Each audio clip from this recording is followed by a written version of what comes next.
Craig, a 1-1 draw here at Dunston this afternoon, but first of all, a 33rd unbeaten league game for Worktop Town, which breaks Boston United's 50-year-old record. Sum up your feelings.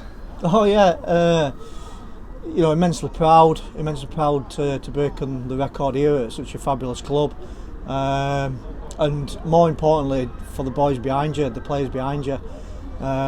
We were tough today. We had to ask a lot from them today, and it just showed that everything they've gave there to do that. So I'm more pleased for them behind, because obviously they'll live with them for the rest of their lives, and and being in history book now for hopefully a long time. Looking back at a season like we've had, obviously we can say that how early we won the league, but to have a club record for successive victories and also an NPL record that we can stretch beyond this season as well. For the players to look back on that, and players like Deegan who have been part of seasons before, but this is just on another level. What's that going to be like for them in 10, 20, 30 years time? We said it many months ago, and I remind them, every time before a game, you're doing this for your kids. You're doing this for your families, your parents, your wives, everything. That's what you're doing it for. Because that's at the end of the day, we spend a lot of time away from people, and it's doing it for them and making them proud of what they've achieved, and the records that we've beaten this year is probably above and beyond everyone's dreams and various things. But like I said, they're such a good bunch and a great tight knit and a special group, and I'm so glad they've done it all together. Let's delve into the game a little bit. Obviously a very frustrating game. Just sum up your thoughts on the overall performance from your side and how you felt the game panned out. Well, obviously I think first half, they had one shot and they scored it. It was a scrappy game, not much football played on here, the conditions weren't great. I don't think the referee had his best game neither, and I mean that for both sides. I just don't mean it selfishly for us, I mean it for both sides, and we just tried to hang in there to get into half time to make a change. We just needed to adapt where we needed to play, make a slight tactical change, and fortunate for us, second half we came out and constantly piled on the pressure and got a goal there, and probably could have got one or two more there, even a last minute penalty there where the guys handballed it clearly handballed in the half, where the referee again didn't make the decision that he should have done. But them things by the by. A difficult game on a difficult pitch. I thought first half we tried to play too much, too short across the back line, tried to open it up where really we needed to just go from back to front as quick as possible, because you just can't play football here. Do you think that's one of the reasons why it was sort of an out of sorts workshop from the first half, that we didn't really get into the conditions, play to the conditions as quickly as we probably wanted to, and also Dunston really did make it a destructive game, didn't allow anything to flow, were hard in the tackle, made sure that we ultimately have done what other teams have probably allowed us to do a little bit too often. Yeah, and I must give credit to them, because they sat back, they made it difficult, they won a lot of second balls, won a lot of battles, and it is on the break quick. But like I say, if you look back at the first half, there's only one shot on goal, and that's from theirs.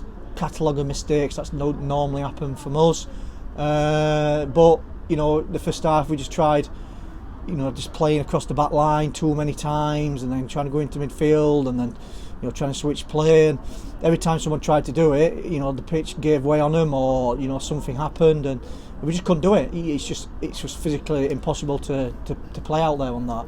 So we needed to reshape ourselves, reshape the side in where we set up, and we were clear in our instructions second half. The two centre halves will defend, the two sitters will fill in for the full-backs, and we'll go big and long, we'll hit them and we'll go runners off them. And like I said, with the constant pressure that we put on the second half, slightly disappointed we didn't get the win, but in all honesty, obviously with what we're at stake today, I'm just happy we just got it over the line.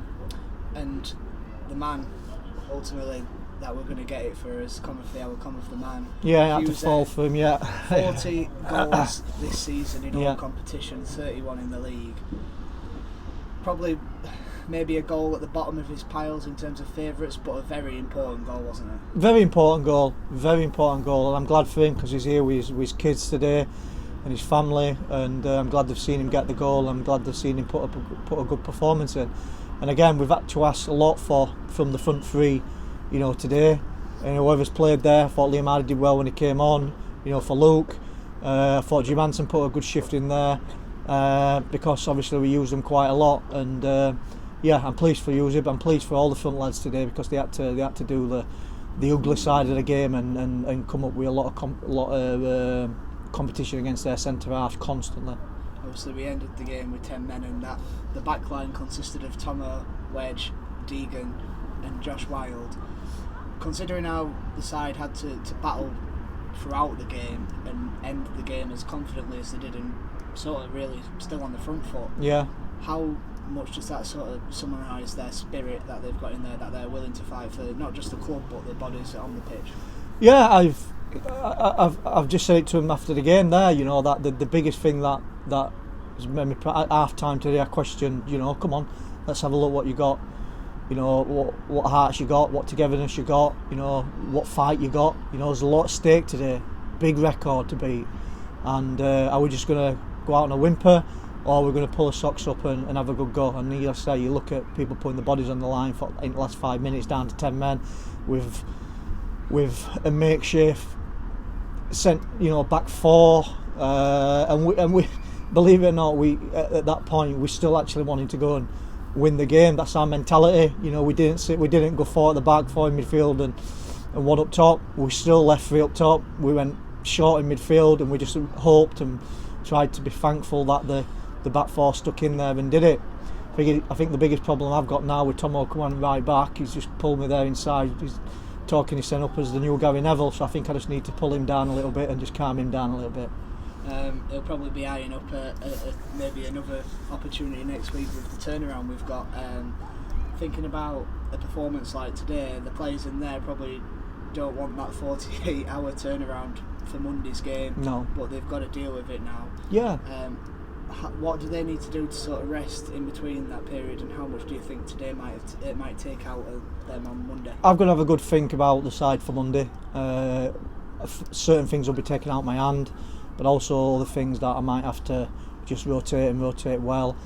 The pitch here, you saw Vaughan after 70 minutes, he had nothing left in the tank and in his legs. Simple reason is the pitch,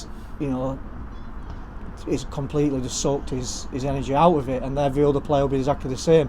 So hopefully they'll rest up. I've told them to rest up. It's a big day Monday for the clubs, for themselves and the families. I don't want to let themselves down, and hopefully they'll look after themselves as they've done all the way through the season, and we get through Monday's game and we all can enjoy it.